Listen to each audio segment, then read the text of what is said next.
Good afternoon, guys. I'm Jerry Miller. Thank you kindly for joining us on the I Love CVille Show. Great to be with you guys on what is a 50-degree day. We had a 50-degree day yesterday and one today, and it looks like for the next few days. So some of this ice that's getting pretty gnarly, pretty dirty, pretty, what'd you call it?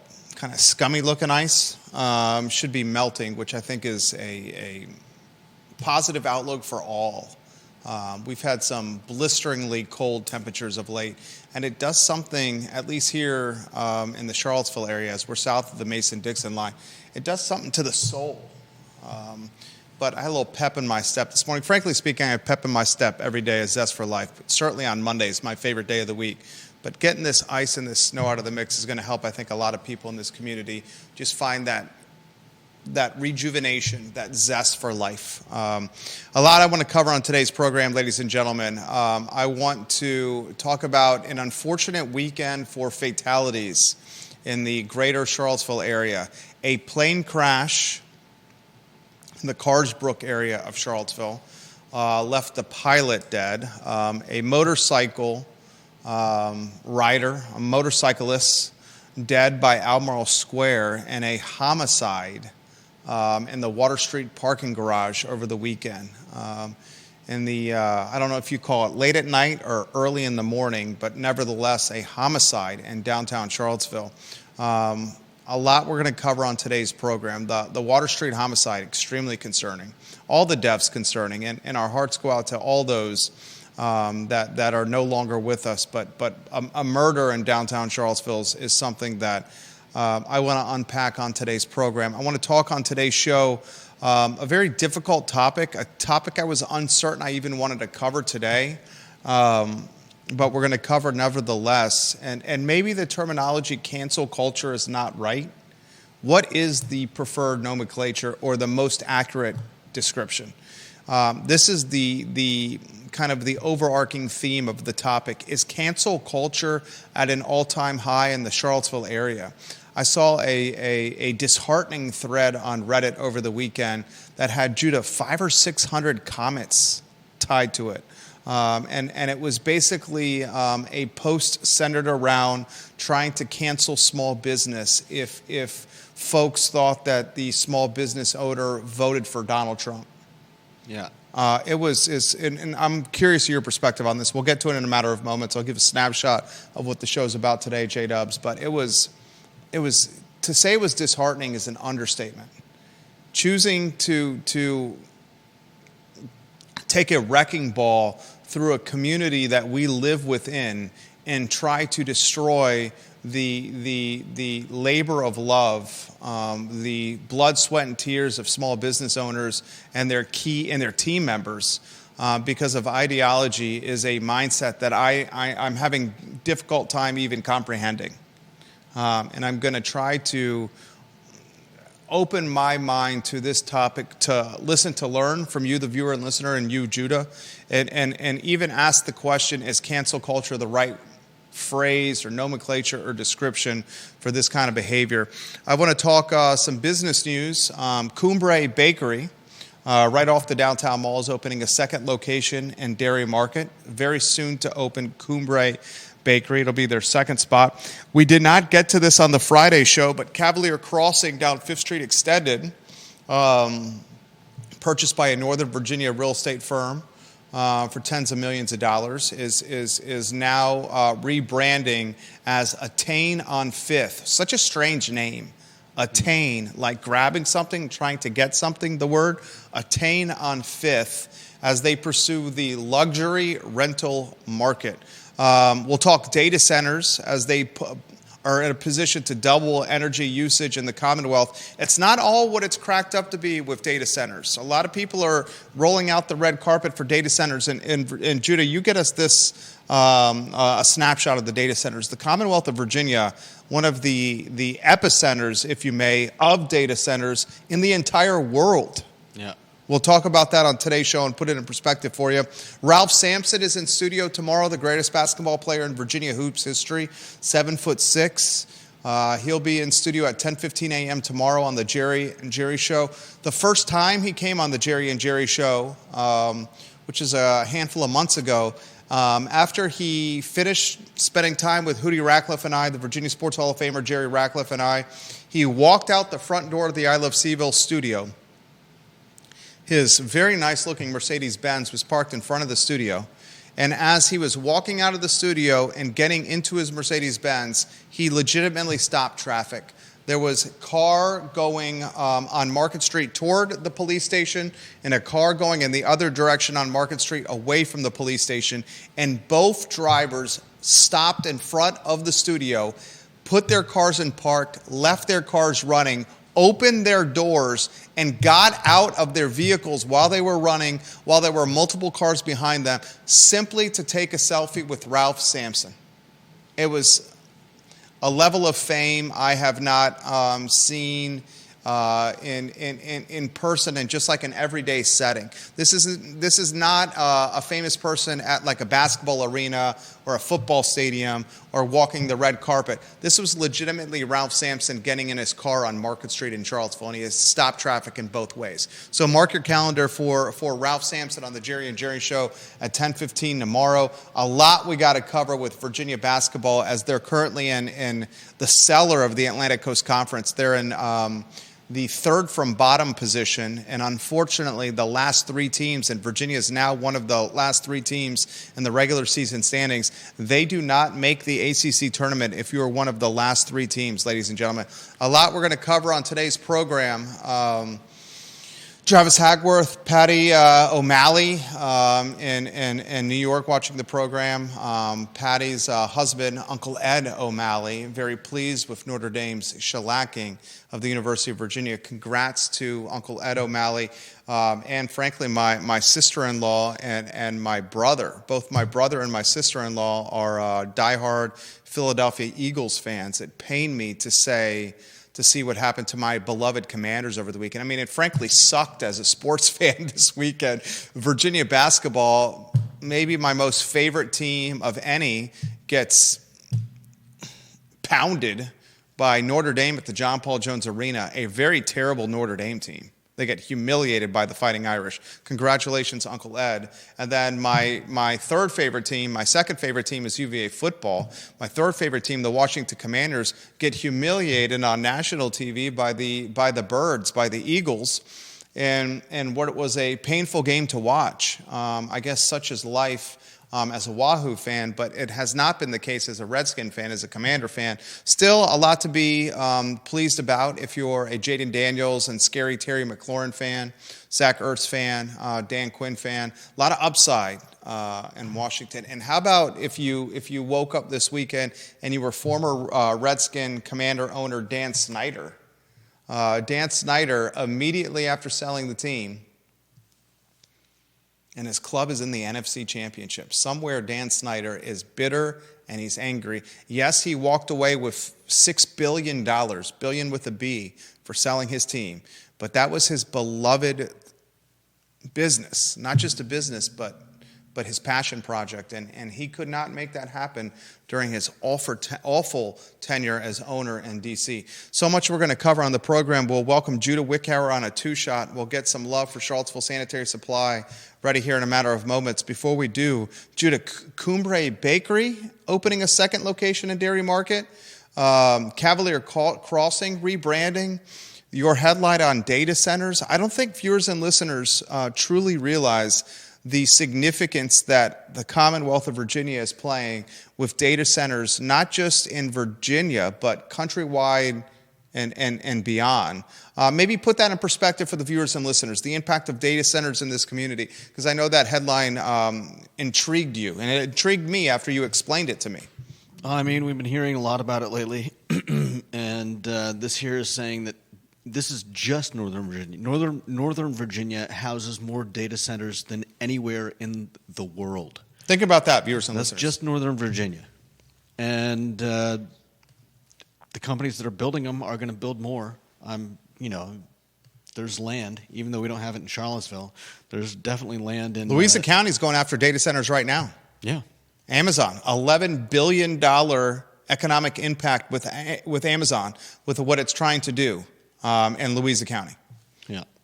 And it's growing unchecked, pretty much. I believe the I believe they've tried to rein in some of the growth, but have not seen a whole lot of success. What's the downside of data centers? Because a lot of people would say this seems just like easy peasy taxpayer money for the municipality, limited strain on infrastructure, roads, and water. But you're saying, not so fast, my friend, in the words of Lee Corso.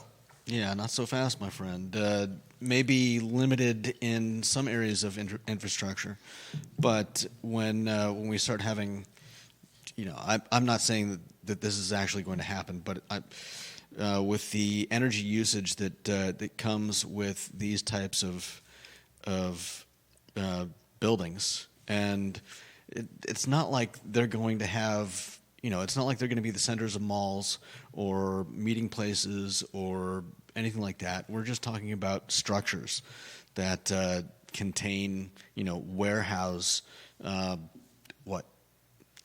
data.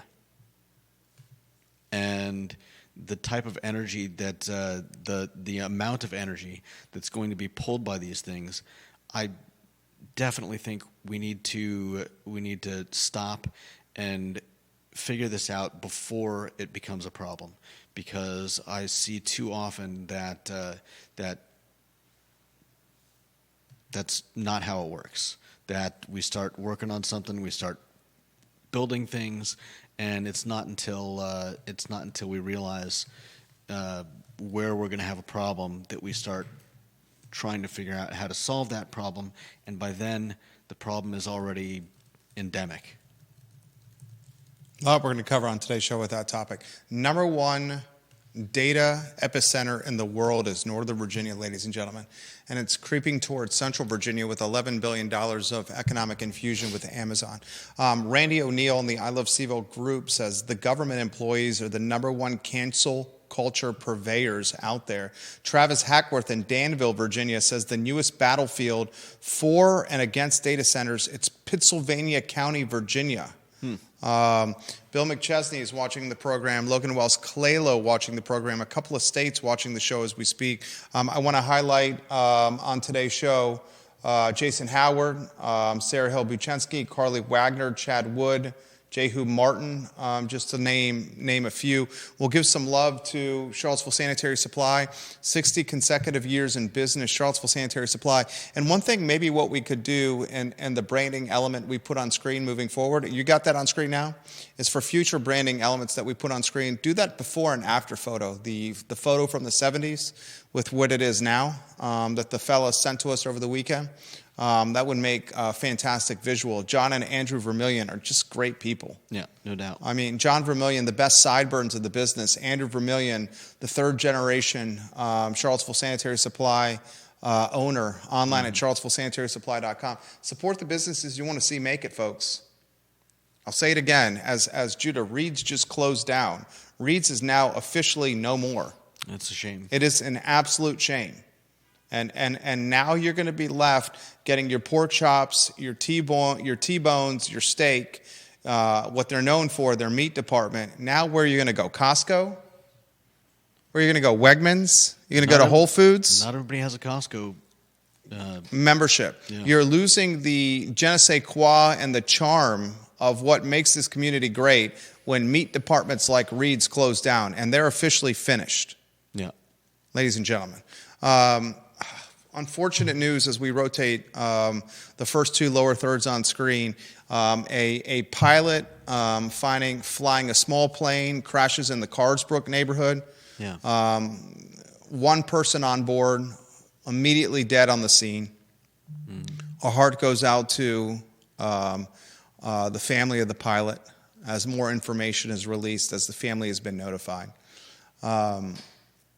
Some reports indicate that the pilot found, upon crashing, the safest place to crash. I mean, imagine crashing a plane in a neighborhood, ladies and gentlemen, in a neighborhood.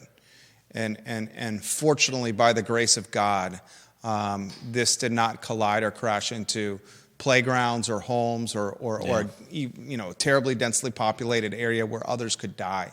It did crash into a densely populated area, but only one person died. By the grace of God there.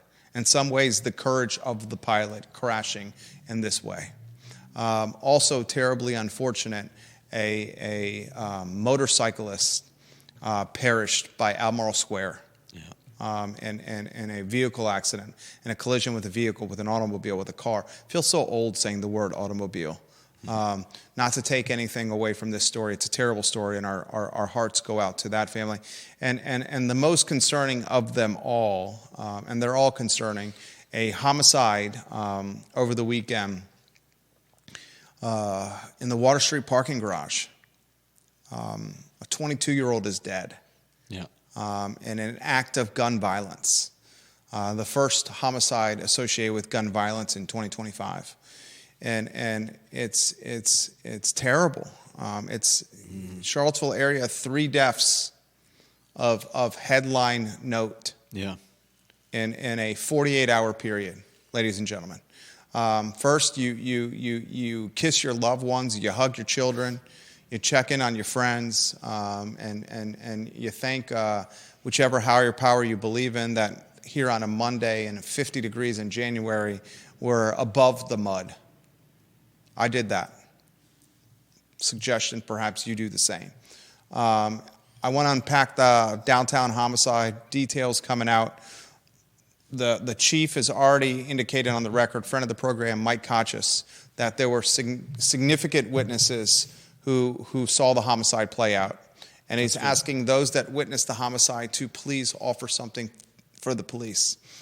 Chief Kochis and his team have done an amazing job. I hope Chief Kochis hears this, of managing homicides and putting those that commit the homicides behind bars. And Chief Kochis and Commonwealth's attorneys Joe Plantania and Jim Hingley are offering grace and empathy with the law on a lot of circumstances, but when it comes to murder and gun violence, they do not. And Chief Kochis has said multiple times, we will pursue the law to its fullest extent if it's tied to gun violence. A natural segue for this homicide, and I pray for the families. My heart goes out to the families. Frankly speaking, it happened in a downtown shopping and dining and entertainment destination district that cannot afford these kind of stories. It cannot afford this.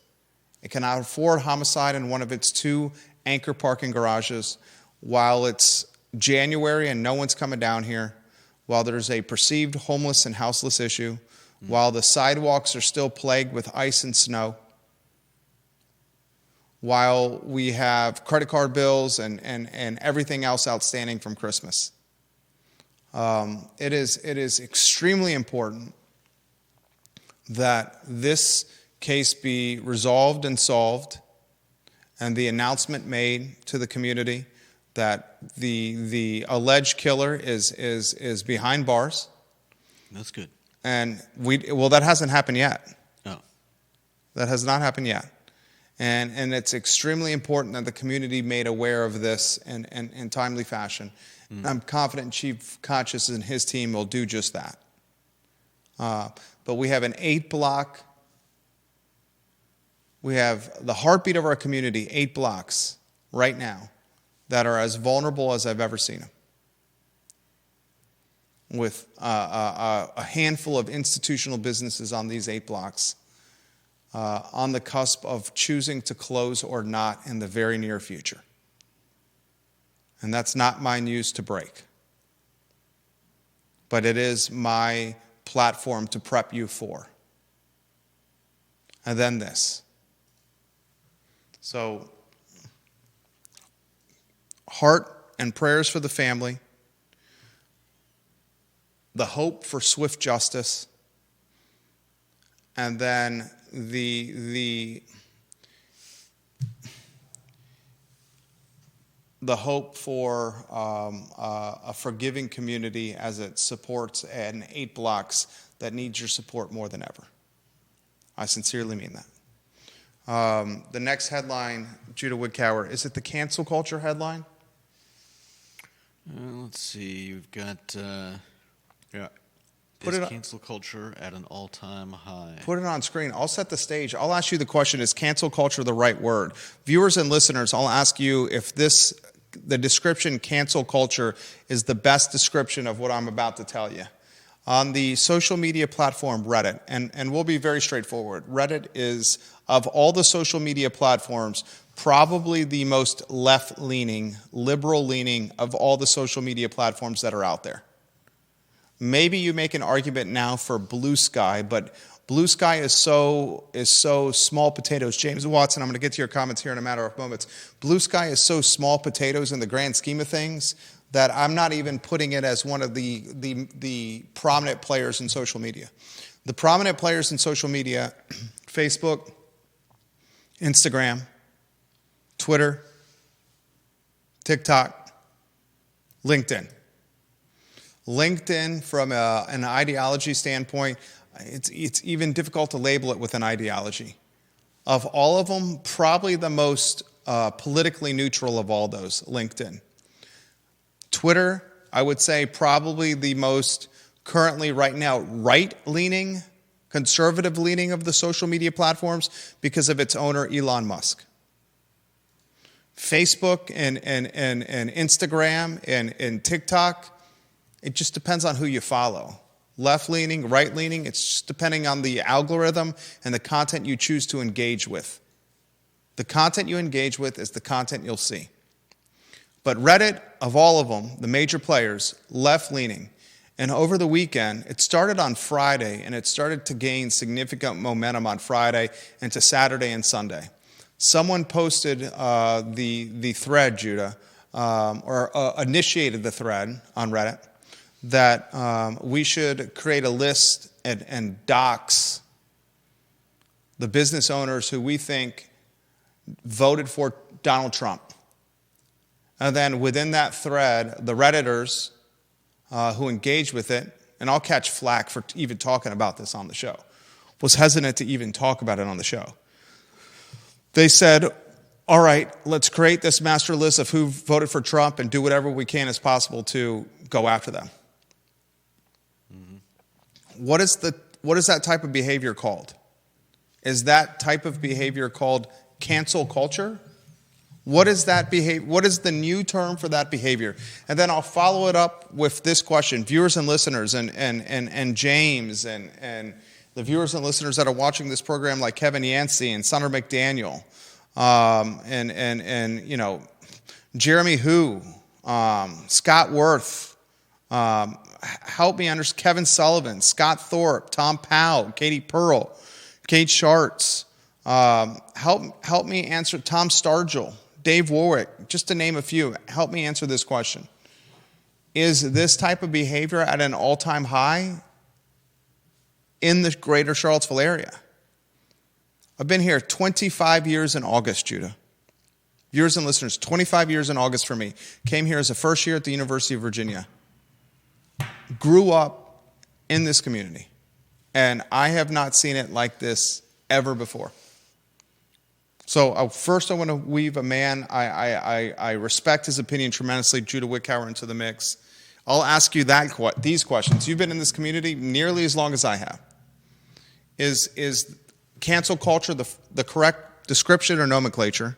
And have you ever seen it like this before? Anywhere you want to go, J-Dubs. I've definitely never seen it like this before, but history does repeat itself, and this smacks of the blacklisting of supposed communists back in the 50s and back in the McCarthy era. And I mean, I don't know, it's cancel culture, but I feel like the name has become so ingrained in our minds, in our speech, that it's too benign. And whether we find a new, like, coined phrase to call it, or just call it what it is, which is hate, I would prefer that at least we acknowledge that this type of behavior is straight up hate. I mean, it's actually funny that funny and sad that in the Reddit post that you're referencing, he says at one point, this guy, whoever he is, This is all done Reddit- anonymously, guys. Yeah, which is the worst of it all. Reddit is anonymous. It's not always a bad thing, but in this case, one of this guy's statements are: if you voted for Trump, you voted for hatred. So apparently, if I don't like the way you vote, and I decide that that I should label it hatred, then I guess that clears me and all of my friends to do whatever I can to ruin your life because I don't like the way you voted. I'm sorry, but if you're claiming that someone else is showing hatred by voting for someone, and you're gonna respond with actual hatred, that's just it's kind of terrifying. But ultimately, it's just disgusting, and I do not condone the behavior that I'm seeing in this Reddit thread. Deep Throat is on deck, number one in the family with his comments. I'm going to get to Deep Throat's comments here in a matter of moments. The really sad irony is this. Ready? The really sad irony is this. Almost pathetic irony. You're saying I'm going to cancel small business because of how they voted. Yet you're utilizing Reddit that is powered by Amazon Web Services. And Jeff Bezos is shoulder to shoulder with Donald Trump at the inauguration. You're saying you're going to cancel small business because of the newly minted second-term President Donald Trump. And you're doing it on Facebook when Mark Zuckerberg is shoulder to shoulder with Donald Trump at the inauguration. You're utilizing TikTok and saying, screw these people who voted for Trump. Yet you're using it on a platform, TikTok, that Donald Trump kept from being eviscerated and shut down completely. You're going on Instagram, stories, Instagram grid, or in comments, and you're trying to attack people based on their ideology. Yet the owner of Instagram is shoulder to shoulder with Trump at the inauguration. You're doing all this on your iPhone, trying to galvanize the community. Hate on this small business. F that small business. Screw that small business. Yet you're doing it on an Apple product where its CEO, Tim Cook, was shoulder to shoulder with Trump at the inauguration. It reeks of hypocrisy. Reeks of hypocrisy.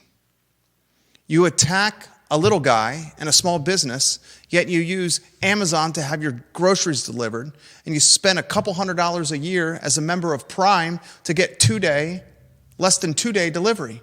Bezos and Trump are homies. They're buddies. You get your hardware supplies, your hammers, your lumber, your fertilizer, your weed killer at Lowe's. Lowe's a huge supporter of Donald Trump. When you go about trying to assassinate the business models of locally owned businesses, the only folks that you will hurt are the people in your community, your family, your kids, and your friends, your neighbors. Because it's these small businesses that are driving the community investment, hiring locally, creating the tax revenue for the city that can get reinvested back into local schools, be reinvested back into sidewalks and bike lanes, be reinvested back into economic marketing campaigns for downtown Charlottesville, into the Charlottesville Police Department, into the fire department. Lowe's and these big box brands don't have that same commitment. Mm. It reminds me of the behavior that happened during COVID, where we started prioritizing in the pandemic convenience and instantaneous consumerism During the pandemic, human behavior started changing, and we stopped going out of our way to spend a little bit more money locally in Charlottesville with a locally owned business because we wanted Charlottesville to be not like Main Street and every town in America. We wanted Charlottesville to be quirky and weird and charming and nostalgic. And for it to be quirky and weird and charming and welcoming and communal and nostalgic, we knew as a community that we had to spend a little bit more money to support our community, to go above and beyond. And sometime it happened during the pandemic, still collateral damage of COVID. We lost that sense of self. We lost that sense of community support. And we started going after instantaneous consumerism. Immediate gratification with our dollars. And that could have been Instacart, shopping at a grocery store and having it delivered to our car without getting out of the vehicle, or having the groceries just delivered to your front door. It could have been doing everything on Prime, ordering on Whole Foods, or going to the big box brands like Target and Lowe's and Walmart. The government prioritized Target and Lowe's and Walmart and the big box brands over our neighbors' businesses. And then once our neighbors' businesses were able to open during COVID, we continued that behavior to the demise of the locally owned business. And now it's gotten to a point where it's gotten incomprehensible. I can't even understand it. This is another byproduct of COVID. We as mankind, we as Central Virginians, Albemarle Countyans, and Charlottesvillians, Judah, we got out of human behavior and our habitual support of prioritizing local, and then prioritize instantaneous consumer gratification. And then as we became more consistent with our prioritization of instantaneous consumer gratification, we lost touch with the shop owners that relied on us for support. And as we lost touch with the small businesses that relied on us for support because we prioritized big box brands during COVID, now we're at a mindset where we're just going to be like, let's piss on these people. Let's ruin these people. Let's destroy these people. This is collateral damage from COVID. Collateral damage. We lost our sense of community in COVID. And now it's turned into a level of hatred and human behavior that I don't even recognize. I don't think COVID's responsible for the hatred. It's in part because of it. If we hadn't have had the pandemic, we would have had many more weeks and years of FaceTime with the people that they're trying to piss on right now. We went a year and change without supporting the little guy. 2 years without supporting the little guy. And we lost our human connection with the small business owner. And now it's gotten to the point where based on who you vote for, you're willing to destroy someone's life. Someone make it make sense for me.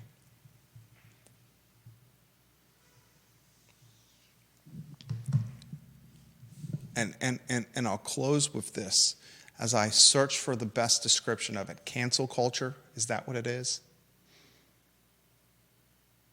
Is that what it is? And I'll close with this. The saddest part of all this is the hypocrisy in the effort. When you're utilizing the big box brands, the publicly traded infrastructure of some of Trump's biggest supporters. Bezos, Cook, Zuckerberg, Musk, to hate on the average Joe and average Sally business owner that is just struggling to keep their lights on and their employees with a paycheck. Ginny Who on Twitter. It reminds me of 2020 when local businesses who went mask optional were ostracized. Fantastic description. This reminds me of the behavior we started seeing in the pandemic. Some businesses said, you don't have to wear your mask during COVID, and those businesses were blacklisted or attempted to blacklist them. Deep Throat, number one in the family. If you're talking about that Reddit thread, that is precisely cancel culture. But look, if you're a small business, you should probably just ignore Reddit. Deep Throat says, mostly broke-ass losers posting on it. He says, I will say when I get out of town to Montana, I always feel I can breathe a lot freer while in Montana. Deep Throat says, on the trend in cancel culture, it still feels bad here, but elsewhere it is turning hard. Charlottesville is just a little behind the trend right now.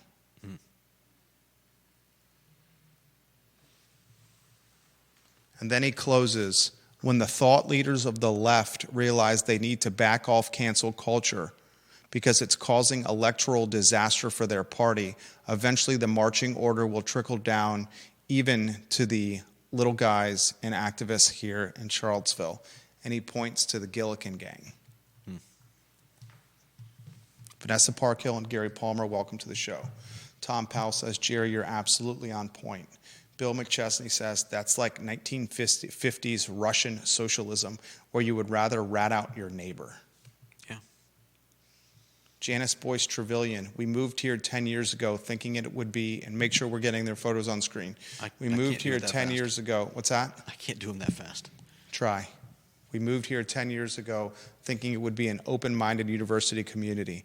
I've been overwhelmed at how closed-minded a community this is. I find the election cycle ebbs and flows. Everyone isn't going to be happy, but we should all be supportive of each other and the community. I want this community to succeed regardless of who you voted for. 100% how I feel. There's nothing more than I would rather have than a discussion with somebody that is not similar in mindset as me. I crave those discussions. I would love it more, frankly, from a colleague that I respect tremendously in Judah.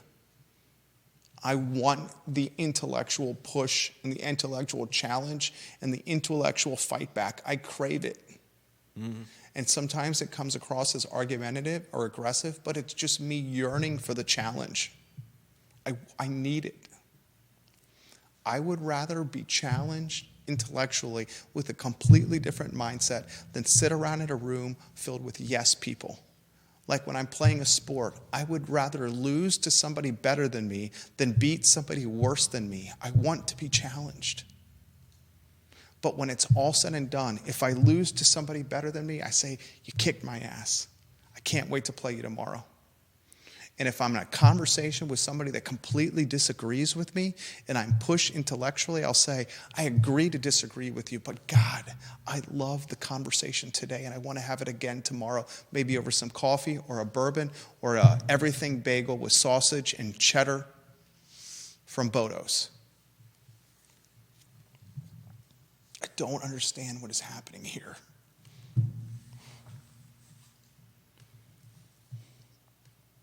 And at Judah, it makes me sad.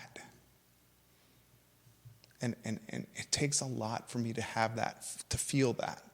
It makes me scared. These people are actively rationalizing hatred into their lives and rationalizing that any action they take is... I think some of them are rationalizing it's not only acceptable, but it's the responsible thing to do. Yes, that is 100% right, and that is terrifying. That kind of rationalization is the rationalization that the people that they the names that they call were responsible for over a century ago. Putting people into train cars because you've rationalized that they're whatever your rationalization is, whether they're subhuman, whether they voted for the wrong person, whether they whether they're the reason your kid didn't get into college. I mean, that kind of thinking absolutely terrifies me. There are some that believe that it's not just, what was the phrase you said? That this type of behavior is their duty. What did you call it? It's responsible. Their response. There are some that believe that attacking someone who voted for a party that's different from, this is not about who we voted for, who Judah voted for, who I voted for. This is just about a conversation of where we are in America today. Mm-hmm. And some folks that say that if you voted for a party that's different than ours, it's our responsibility as an American to stand up for freedom. Last I checked, the freedom was having the ability to vote for different parties and to accept a win or a loss, and to move on as a country and to keep the country still heading in the right direction, forward. Effing crazy. Yeah. It doesn't take much to go from where they're at now to deciding that that putting a brick through someone's shop window is acceptable because they don't like who they support, or keying their car, or I mean, how long does it take for these people to convince themselves that that violence is perfectly acceptable as well? Some food for thought. Vanessa Parkhill, thank you for watching the program.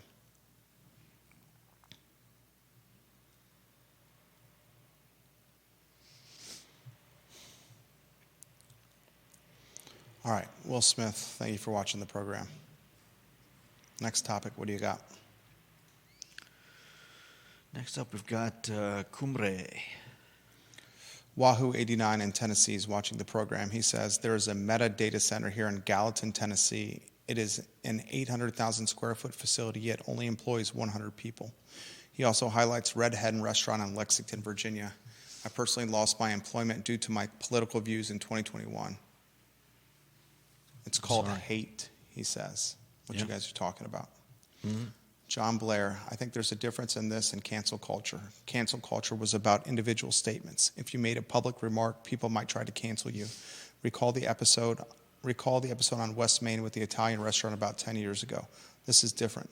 This is about how one voted. First, voting is secret. Second, in every single election from the courthouse to the White House, people have dozens of different reasons for why they vote for someone. 100%. Many have voted for Trump based on school choice, others for taxes, others for deregulation. The same goes for Harris. People voted for her for dozens of reasons. Mm-hmm. Are we effectively saying that no matter the reason you voted for someone, if you voted for them, you're an evil person? Great comment. Yeah, that is a great comment. It's a fantastic comment by John Blair. That's the problem, is that there is no there's no gray. There's no code to this. There's no code. There's no. It's not black and white. Yeah. He highlights the West Main Italian restaurant that was Bella's, with who Douglas Muir, a client of ours. We were helping with this post comment. Yeah. He made a comment he will forever regret. A comment about the Black Lives Matter movement. He will forever regret the comment he made on Facebook, in the comment section of Facebook. Mm-hmm. And then following that comment, Dr. Wes Bellamy, one-time city councilor, had activists and protesters outside that Italian restaurant to try to cancel and close the restaurant. Yeah. And it led to, eventually, one of the reasons Bella's closing. People lost their job. Yeah. Lost their job. Mm-hmm.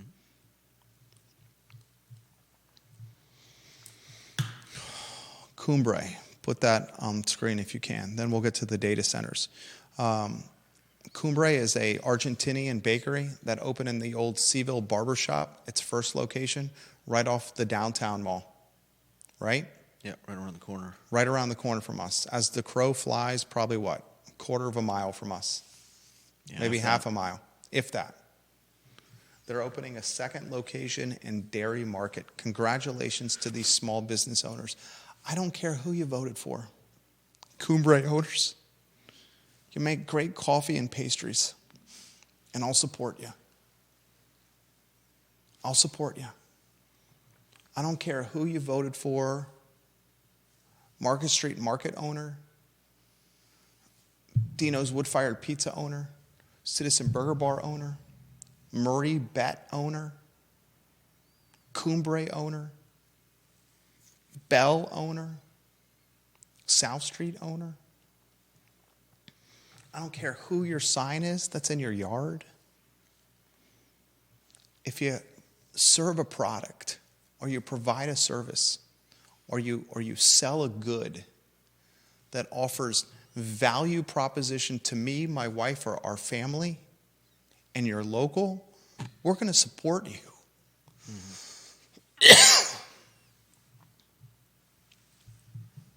Doesn't matter as long as it's one of these things. A, it's local, number one. B, whatever we're buying or paying for offers us value, happiness, quality of life, tastes good. Maybe it's priced right. Maybe the service is quick in its turnaround. We'll support you. In 2019, before the pandemic, Judah, this is Trump's second term.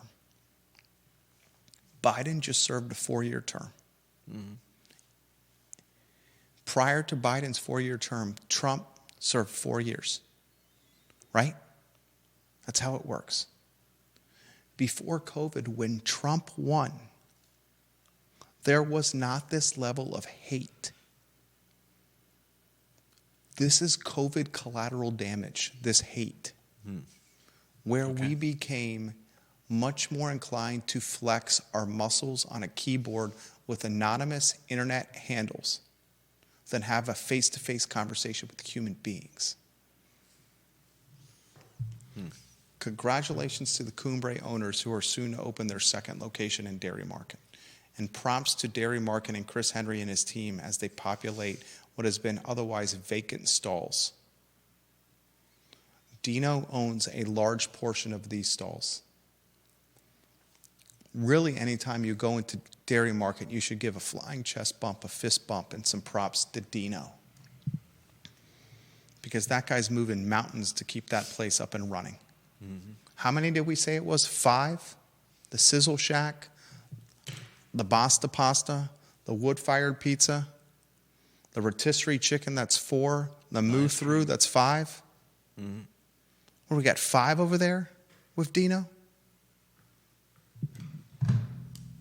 Deep throat. I doubt these people will even follow through. Screaming about Trump, supporting businesses.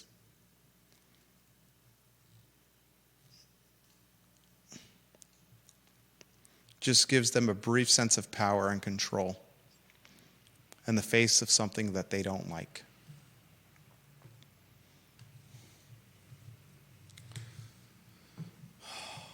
The data center topic, is that next? Let's see. Cavalier Crossing. Okay. I didn't have a chance to get to this on Friday, and I should have. If you don't follow the I Love CVille show, we discussed for a period of time that a Northern Virginia real estate investment trust, a REIT, purchased Cavalier Crossing off of 5th Street Extended in Old Lynchburg Road. And Cavalier Crossing was one of the last affordable housing options for folks that were one step above houselessness, because Cavalier Crossing rented the rooms individually as opposed by an entire apartment. So you could spend $400 or $500 to rent a room for a month.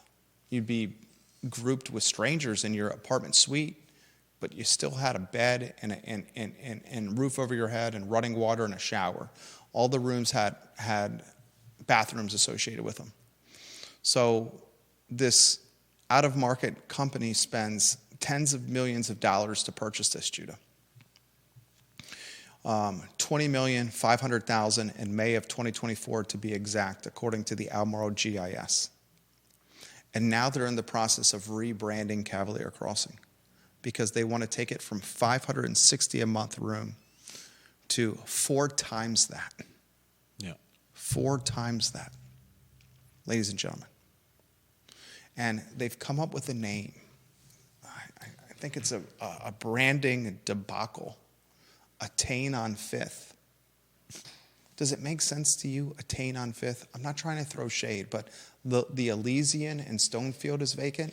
I can't even pronounce the name. Explain to me what Attain on 5th, the new name, is. Maybe they've got a really good logo idea. It's just an odd name. It is. For a luxury apartment building. Yeah. And we broke this news a little bit ago. The Villas at Southern Ridge, a Henrico Richmond-based firm, has purchased a majority stake in the Villas at Southern Ridge. So here you have apartment complexes, condo complexes, right next to each other. The Villas is they call it a fractured complex. Some owned by individuals, some rented by the developer who try to convert them from apartments to condos. Here you have 2 of the last affordable housing affordability pockets in Albemarle County, Cavalier Crossing and the Villas at Southern Ridge, right next to each other, that have been purchased within 6 months of each other, and are going through a transformation from housing affordability to, I don't want to call it, I guess you could call it luxury apartment rental. Price point certainly is. And this is all happening while the Verve Charlottesville is trying to bring 1,300 bedrooms to market on Stadium Road, as Greystar is trying to build even more bedrooms, 500 and some apartments to market off Old Ivy Road, while second years are soon to be required to live on grounds by the University of Virginia. There's something that's got to give here.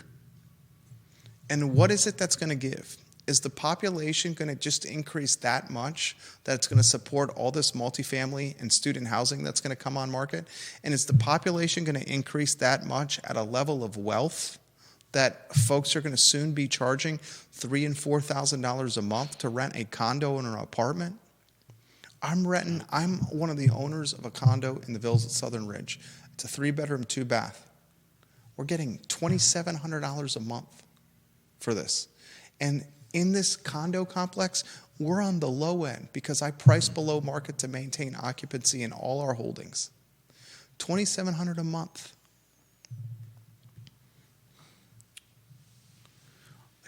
11 years ago, not even 11 years ago, 10 years ago, that $2,700 a month was $1,000 a month. $1,000. Yeah. Within 24 months, it'll be $3,000 a month, and it's going to be priced below market. It will have 3x'd in 15 years the cost to rent something. 3x. Good Lord. Data centers in perspective for us as you put that lower third on screen. I'm going to read James Watson's comments on data centers, and then I would like to hear your thoughts on this. I used to partially live in Reston, and what I learned is that Herndon, Reston, Loudoun, and Sterling near Dulles Airport outfitted the area with underground fiber cabling about 30 years ago to prepare for higher demand. Now there's a lot of Silicon Valley IT corporations like Oracle and Google out there, in addition to many government sector operations and businesses. I'm thinking Louisa is going to get some of that type of business as well. Amazon, great comment from James Watson. He also says, I wonder if time and technology advancement will make the size and scale of data centers much smaller. What they build today may become obsolete. Then there will be massive vacant centers all over the place like malls 20 years ago. It's a great comment. It's a great comment. One item that intrigued me about the interview we did with the Executive Vice President of Development of Subtext, that's the national real estate firm that's developing the Verve, the apartment complex on Stadium Road. Mm-hmm. That apartment complex is 729,000 square feet and more than 1,300 bedrooms. He highlighted in that interview that they had a land lease with the Canton Companies, a local organization that was somewhere between 90 and 100 years, the land lease. Mm-hmm. And he said in that interview, the actual infrastructure will not last longer than the land lease, meaning the integrity of the building, the structure itself, the shelf life of this 729 square foot apartment epicenter will not last longer than the land lease itself. That just blew my mind.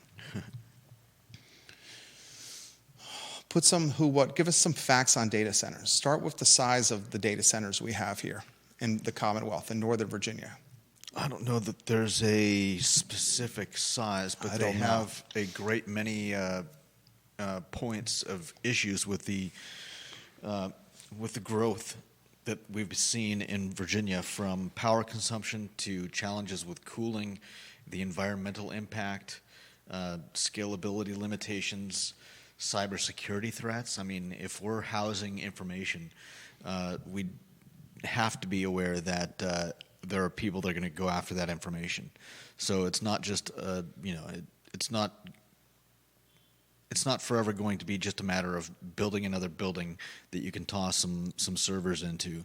It's going to turn into, how do we protect the infrastructure around these things, and as we stated earlier, how do we keep the power coming to these things? If Virginia doubles its power consumption, when do we become like Southern California or Texas with issues dealing with things like brownouts and rolling blackouts and other problems where there's just not enough infrastructure to reliably transport all that power and keep the rest of us happy as well.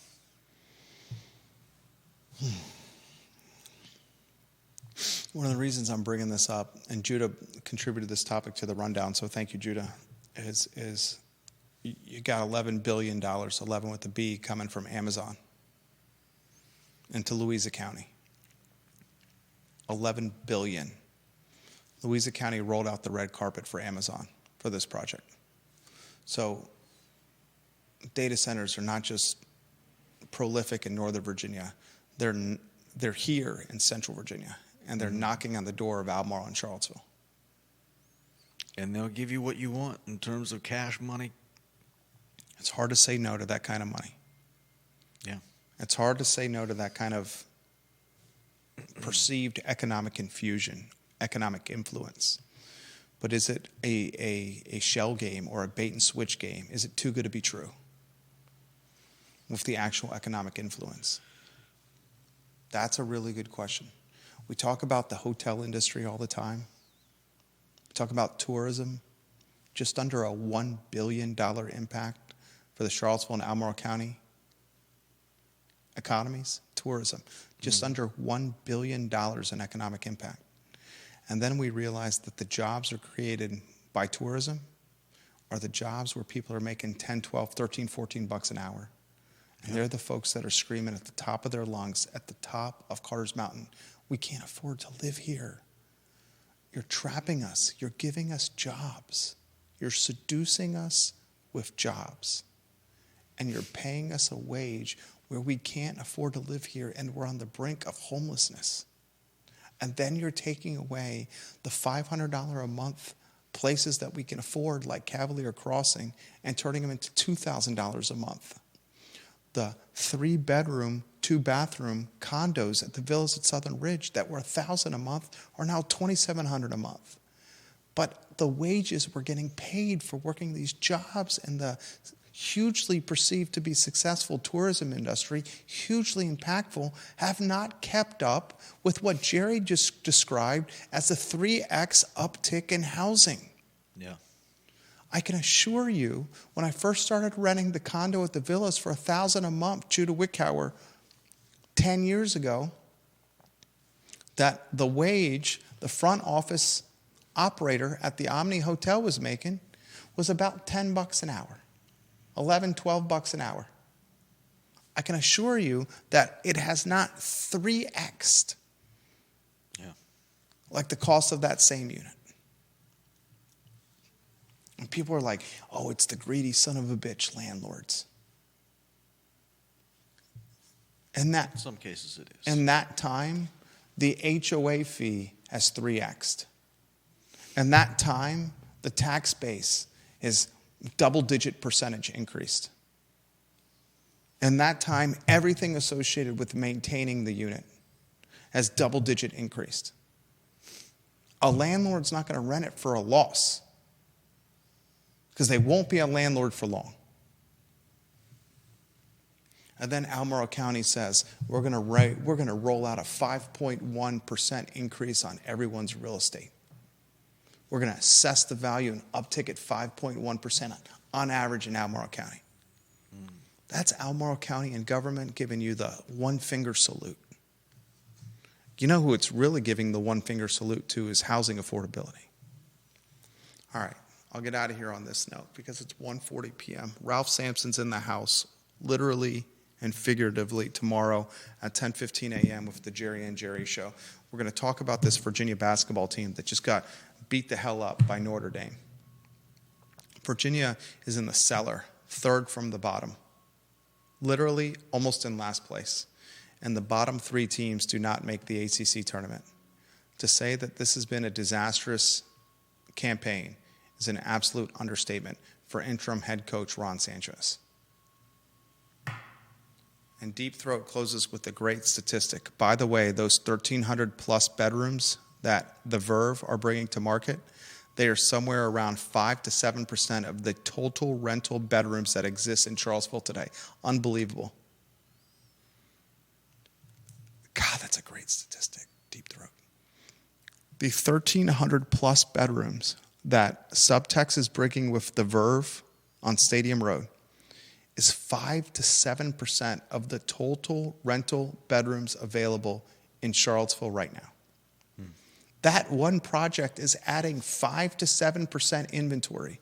And it's happening at the same time that Graystar on Old Ivy Road is adding even more student and multifamily inventory to the market. And it's happening at the exact same time that second years are going to be required to live in grounds on the University of Virginia.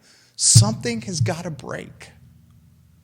Monday edition of the I Love CVille Show, 70 straight minutes. You don't get content like this anywhere else, period. For Judah Wickhauer, I'm Jerry Miller.